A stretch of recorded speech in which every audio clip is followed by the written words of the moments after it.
Assalamualaikum warahmatullahi wabarakatuh. Alhamdulillahi wahdah, wassalatu wassalamu ala rasulillah, Sayyidina wa nabina Muhammad wa ala alihi wa ashabihi wa mawalah. Wa qala Allah ta'ala fi kitabihil karim, a'udhu billahi minasyaitanir rajim. Wa laqad darabna linnasi fi hadzal qur'ani min kulli mathal.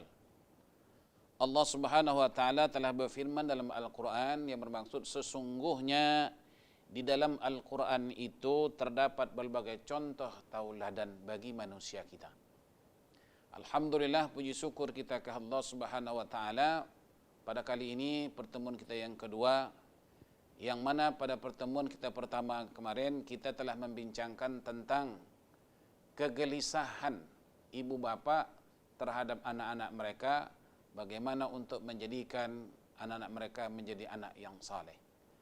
Maka pada kesempatan ini pula adalah kita membincangkan tentang kegelisahan seorang anak terhadap ayahnya, yakni kisah Nabi Allah Ibrahim alaihissalam bersama bapaknya, di mana kehidupan mereka anak beranak ini ada di persimpangan jalan yang berbeda.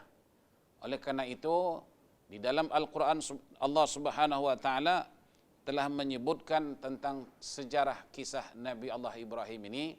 Maka pada kesempatan ini mari sama-sama kita membincangkannya. Di mana Nabi Allah Ibrahim mempunyai seorang ayah yang bernama Azar. Di mana ayah Nabi Allah Ibrahim ini adalah penyembah patung. Artinya bukan beragama tauhid.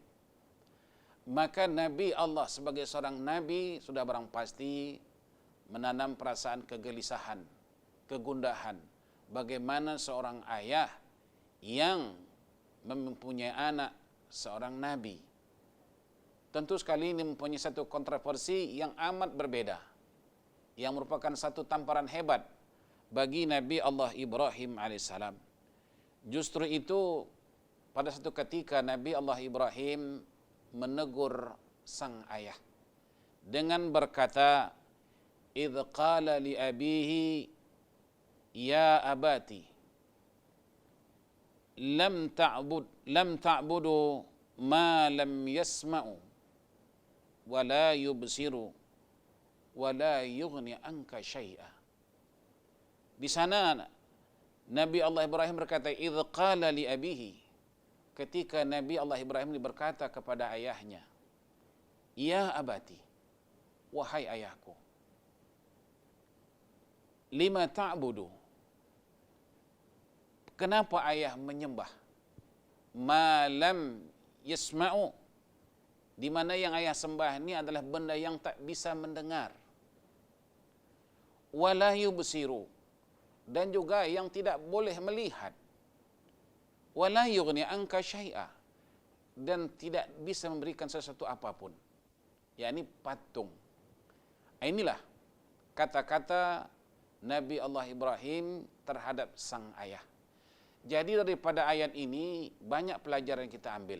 Pertama sekali, kegelisahan seorang anak terhadap ayah atau terhadap orang tua, yang barangkali juga pada kehidupan kita sekarang ini berlaku. Kadang-kadang ada anak mengeluh juga dalam hatinya, dalam perasaannya, apa sudah jadi ayah ini? Tak pernah kenal kiblat, tak kenal dengan masjid, tak pernah menyentuh Al-Quran. Tapi nanti nak ditegur, macam mana ya?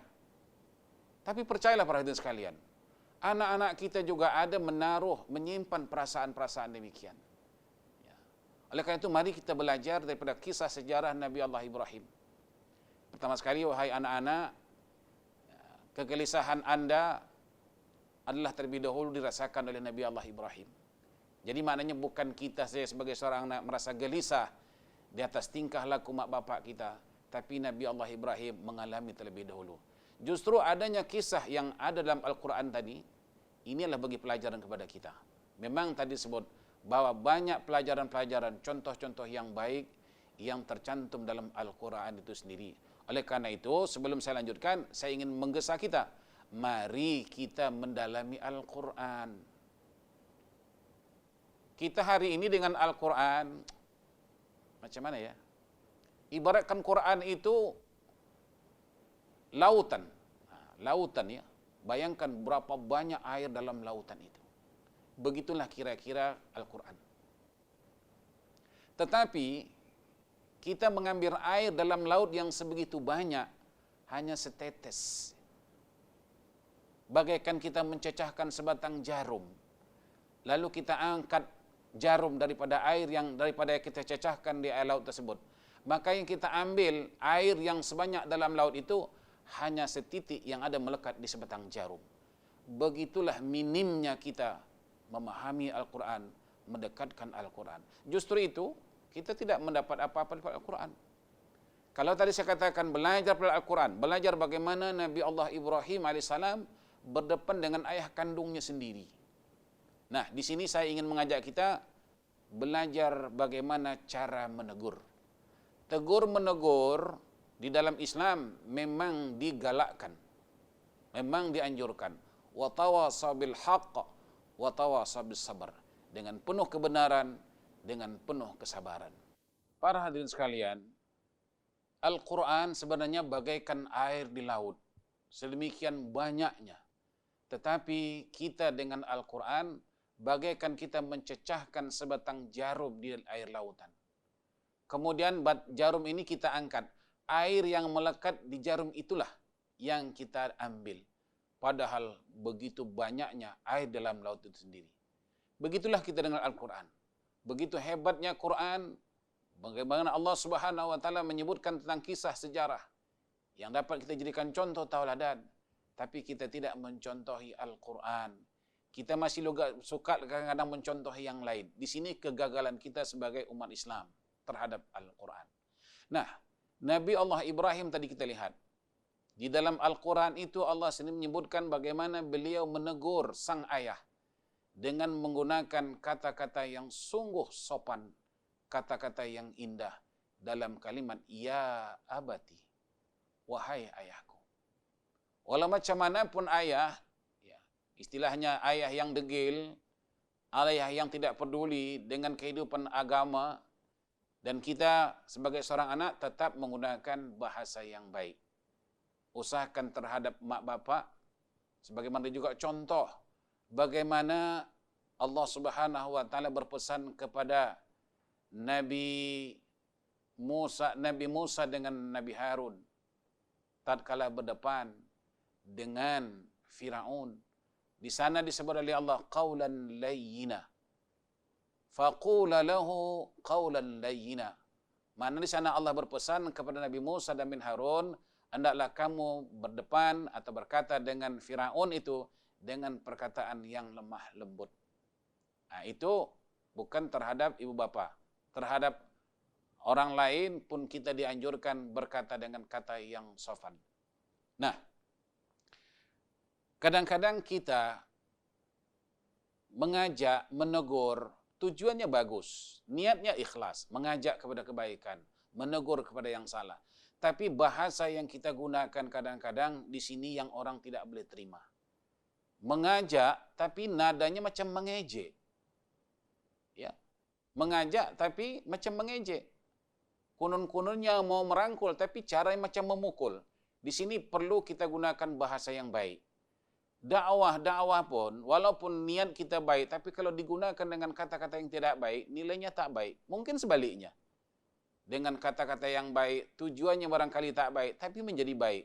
Jadi maknanya, bahasa adalah memainkan peranan penting. Ud'u ila sabili rabbika bil hikmah wal mau'izah wajadilhum billati hiya ahsan. Jadi kita lihat di sini Nabi Allah Ibrahim dengan ayahnya menggunakan kalimah wajadilhum billati hiya ahsan, yakni mereka bermujadalah. Tadi sebutkan wahai ayah, untuk apa sih ayah sembah benda yang tidak boleh mendengar? Ini psikologinya. Wahai ayah, kenapa ayah sembah yang tak boleh melihat? Kenapa ayah sembah yang tak memberikan faedah apapun? La yughni anka syai'a, tidak mendatangkan apa-apa kebaikan pun. Di sini bahasa yang digunakan bahasa yang baik, kemudian menyentuh perasaan. Ya, bahasa adalah menunjukkan bangsa. Maka bahasa yang paling baik para hadirin ialah bahasa Al-Quran. Nah, belajarlah kita dengan Al-Quran. Dan Quran itu memang menjadi panutan ikutan kita. Dzalikal kitab la raiba fih hudan lil muttaqin. Para hadirin sekalian, kemudian tak semestinya kita mengajak dengan baik lalu mendapat sambutan yang baik. Itu belum tentu. Sebagaimana juga yang dialami oleh Nabi Allah Ibrahim sendiri. Ketika itu ayahnya menjawab, qala araghibun anta an alihati ya Ibrahim. Di sini ayahnya menjawab, wahai Ibrahim, apakah kamu tidak senang dengan Tuhan yang aku sembah? La in tantahu, berhentilah engkau. Maknanya jangan kamu berkata seperti itu lagi. Berhenti, diam. La in tantahu la arjumannak. Kalau kamu terus ngoceh juga Ibrahim, kamu ejek Tuhanku, aku akan menghardikmu, kemudian wahjur, hendaklah kamu istilah bahasanya, engkau nyah dari sini buat selama-lamanya. Bayangkan para hadirin sekalian, seorang ayah berkata kepada anak demikian, padahal anak ini mengajak kepada kebaikan. Jadi di sini juga kita harus paham bahwa tidak semestinya kebaikan yang kita berikan, nasihat baik yang kita berikan, kita mendapat sesuatu yang baik. Belum tentu. Nah, ini jangan kita menjadikan putus asa. Nabi kita Muhammad juga sallallahu alaihi wasallam pergi ke Taif nak mengajak orang kepada kebaikan. Nabi tidak disambut dengan karpet merah. Nabi tidak disambut dengan kompang. Malah Nabi dilempari dengan batu. Tapi itu adalah memang satu resiko. Mengajak kebaikan itu bukan mudah. Mungkin sebaliknya mengajak kepada kejahatan itu senang. Bagaimana Nabi Muhammad sallallahu alaihi wasallam mengajak orang ramai kepada kebaikan? Apa yang didapat Nabi kepada mereka? Mereka melempari Nabi, mengusir Nabi. Padahal kedatangan Nabi SAW adalah untuk mengajak mereka kepada kebaikan. Jadi para hadirin sekalian, di sini kita belajar bahwa untuk nak mengajak seseorang kepada kebaikan bukan sesuatu perkara yang mudah. Mesti ada resikonya. Tetapi bagaimanapun, bagaimana sikap Nabi Muhammad SAW menanggapi itu? Tidak semestinya kejahatan dibalas dengan kejahatan. Melainkan Nabi kita Muhammad SAW mendoakan mereka. Apa kata Nabi? Allahumma hdi hadzal qaum fa innahum la ya'lamun. Ya Allah, berilah hidayah petunjuk kepada kaum ini, kepada penduduk Taif ini, kerana mereka tidak tahu apa tujuan aku datang kepada mereka. Demikian juga pelajaran dapat kita ambil. Kadang-kadang orang yang kita ajak ni, dia fikir kita memerli dia, kononnya kita membenci dia. Padahal niat kita tu mengajak mereka. Tapi perlu kita garis bawahi, pastikan pertama sekali dengan niat yang baik, dengan bahasa yang baik. Nabi Allah Ibrahim juga, sebagaimana tadi sebutkan bahawa bapaknya sendiri menghalau, padahal Nabi Allah Ibrahim mengajak kepada kebaikan, dihalau. Tetapi bagaimana pula Nabi Ibrahim menanggapi, menyingkapi kemarahan, kebencian sang ayah? Malah Nabi Allah Ibrahim menjawab, qala salamun alaika. Selamat sejahtera ke atasmu wahai ayahku. Di sini nampak air tuba yang diberi oleh ayah, tapi air susu diberi oleh anak. Terbalik ya.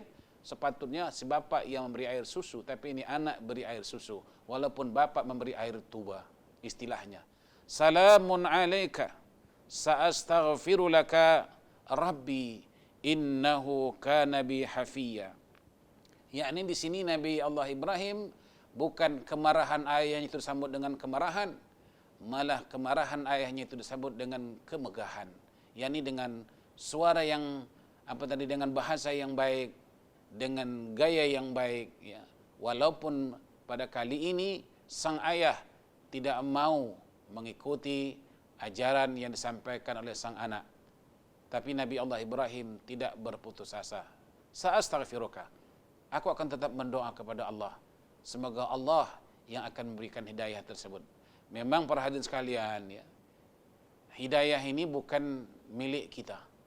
Nabi kita Muhammad juga sebagai contoh bagaimana beliau mengajak pakciknya Abu Talib kepada Islam.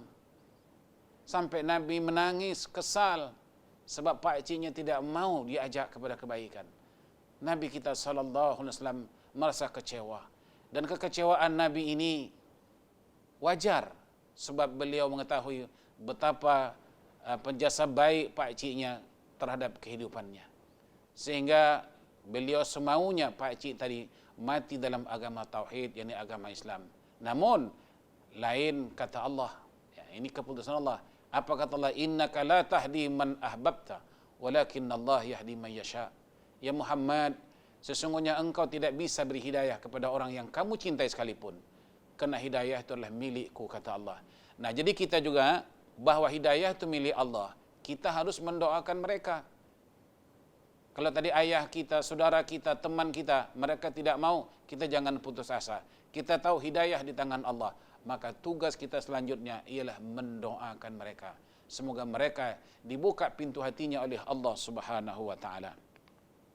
Kemudian yang selanjutnya, menegur dengan bahasa yang baik, bahasa yang sopan. Sekarang ini banyak kita perhatikan ceramah-ceramahnya niatnya bagus, tapi kadang-kadang bahasa yang disampaikan tu macam saya katakan di awal tadi, tujuan mengajak tapi macam mengejek, tujuan merangkul tapi macam memukul, tidak berargumentasi, malah dengan emosi. Sedangkan Allah Subhanahu wa taala menyebutkan wa tawasaw bil haq wa tawasaw bil marhamah. Kita perlu dengan rahmah, penuh dengan kesopanan, penuh dengan bahasa yang baik, barulah nanti berkesan apa yang kita laksanakan sembari kita berdoa kepada Allah.